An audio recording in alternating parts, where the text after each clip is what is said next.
Hey guys, welcome back to my channel. আশা করি তোমরা ভালো আছো, আমি অনেকটা ভালো আছি। এখন বাজে 10টা। তোমার সব কাজ হয়ে গেছে, খালি বিছানাটা তোলা হয়নি। এই যে ছেলে আর মেয়ে ঘুমোচ্ছিল ছুটি বলে, নাহলে তো ওরা অনেকক্ষণ উঠে স্কুল চলে যায়। তো পুজো দেওয়া হয়ে গেছে, আর আজকে গুরু নানকের জন্মদিন, মানে রাস পূর্ণিমা। তো চলো পুজো করে নিচ্ছি, সেটাও দেখাবো। কি রান্না করছি না করছি সেটাও একবার চটপট করে দেখিয়ে দেবো। চলো। আর ছেলে এই যে বসে আছে, দেখো ছেলে বসে আছে এখন। তো আমি এইগুলো করে নিই, তবে ছেলেকে খাওয়াবো, মেয়েদের খেতে দেবো। তো চলো, অনেক অনেক কাজ বাকি আছে, তো আগে এইগুলো করে নিই। যে পুজো হয়ে গেছে, আমার পুজো দেওয়া।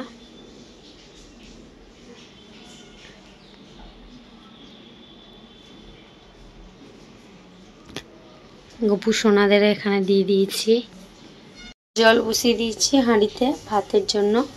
আর এই যে এখানে ডিম সিদ্ধ হচ্ছে, ডিমের কষা কষা মতন করবো, কষা না আলু দিয়ে করব। আর উচ্ছে আলু ভাজবো। আর আর কি করবো রে খুশি? উচ্ছে আলু ভাজা, ডিম কষা করব, আর পটল ভাজবো। ভুলে গেছিলাম, তাই ছোটো মেয়েকে একবার জিজ্ঞাসা করে নিলাম। আর এই যে টিফিন গাড়িটা বের করে রেখেছি, ওতে আছে মাংস। ওটা আমি চিলি চিকেন করবো, ওটাও আমি দেখাবো। আর নতুন একটা রেসিপি তৈরি করেছি, তো ওটা আমি ছাড়বো ভিডিওতে। তোমরা চটপট দেখে আসবে, ইনস্টাতেও ছাড়বো আর ফেসবুকেও ছাড়বো, আর তোমার ইউটিউবেও ছাড়ছি। ছটপট করে দেখে আসবে একবার। আর ইনস্টাতে যাও, খুব সুন্দর সুন্দর রিলস করেছি, সব ছেড়েছি। সবাই প্লিজ প্লিজ একটু ফলো করে দাও। তোমরা না ফলো করলে আমি আগে এগোতে পারবো না। ইনস্টাতে যাও, ফেসবুকে যাও, আর ইউটিউবে তো তোমরা বন্ধু আছোই। তো চলো, আমি এখন কাজটা করে নিই, মানে বিছনা তুলে নিই। জলটা তো গরম হচ্ছে, ততক্ষণ আমি বিছনাটা তুলে নিই। পটলটা দিয়ে দিয়েছি কড়াতে, পটলটা ভাজি আগে।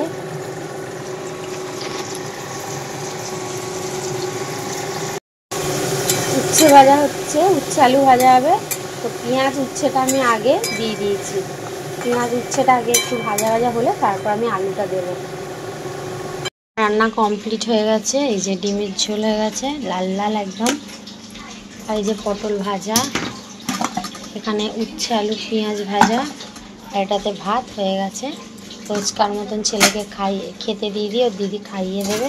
থালা নিয়ে নিয়েছি, চলাকে খেতে দিয়ে গ্যাস পরিষ্কার করি, বাসনটা মাজি, তারপর তোমাদের কাছে আসছি। এই যে মাংসগুলো কেটে নিচ্ছি পিস পিস করে। এটা করব পকোড়া। তোমাদের বলেছিলাম চিলি চিকেন করব, আর সরি পকোড়ার মানে ভেজে চিলি চিকেনের মতন করেছি, মানে ড্রাই মতন করেছি।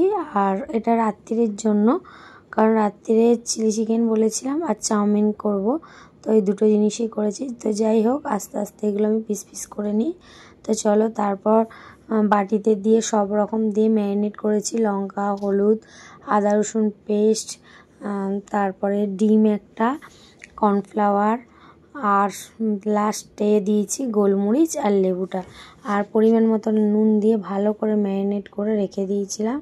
তো ম্যারিনেট করে রেখে দিয়েছিলাম, কিন্তু তারপরে তোমাদের যে আর বাদ বাকি ক্লিপটা দেয়া হয়নি। তো একবারেই আমি সন্ধেবেলা মানে রাত্রিবেলা তোমাদের দেখালাম কি কি করেছি না করেছি। দেখো, পুরো রাত বাজে তখন 11টা বা 11:30 বাজে। তো তখন আমি এই যে বিছনার চাদর ফাদর পুরো পাল্টে পরিষ্কার করে নিয়েছি একদম ঘরদোর। দুটো বিছনার মধ্যে এই ঘরটা পুরো পরিষ্কার হয়ে গেছে। আর দেখো, তোমাদেরকে দেখাচ্ছিলাম এই আলোটা মানে দেওয়া আছে বাইরেতে, এত সুন্দর ঘরেতে আলো পড়েছে কি বলবে। তো তারপরে আমি ওই ঘরেতে চলে গেলাম। তো ওই ঘরে গিয়ে দেখছি তিনজনে মিলে খুব গল্প করছে। তো তারা মহারানীগুলো কে, আমার ননদের মেয়ে, আমার বড় মেয়ে আর ছেলেটা। ছেলে তো মানে ফোনে মগ্ন, আর ওরা দুজন গল্প করছে। আমাকে দেখে চুপ করে গেলাম, মুখে হাত দিয়ে দিয়েছে। ভাগ্নি বলছে যে মামি ওইদিকে ক্যামেরাটা ঘুরিয়ে নাও, তো আমি ঘুরিয়ে নিয়েছি। যাই হোক, তারপরে এই দেখো আমার সোনা গপুদের দেখিয়ে দিলাম। আর ওদেরকে ঘুম পাড়িয়ে দিয়েছি। এরপর আবার একবার দেখিয়েছি, দেখিয়ে তারপর ছেলেকে খেতে দিয়ে দিয়েছি। দেখো চাউ আর চিলি চিকেন। তো এরপর আমি এইবার ঘরেতে চলে এসেছি। তো এইখানে ভিডিওটা আমি শেষ করলাম, কারণ অনেকটা রাত হয়ে গেছে, আর লং করলাম না। ভিডিওটা যদি ভালো লাগে লাইক কমেন্ট শেয়ার আর সাবস্ক্রাইব করো প্লিজ, তোমরা পাশে থেকো।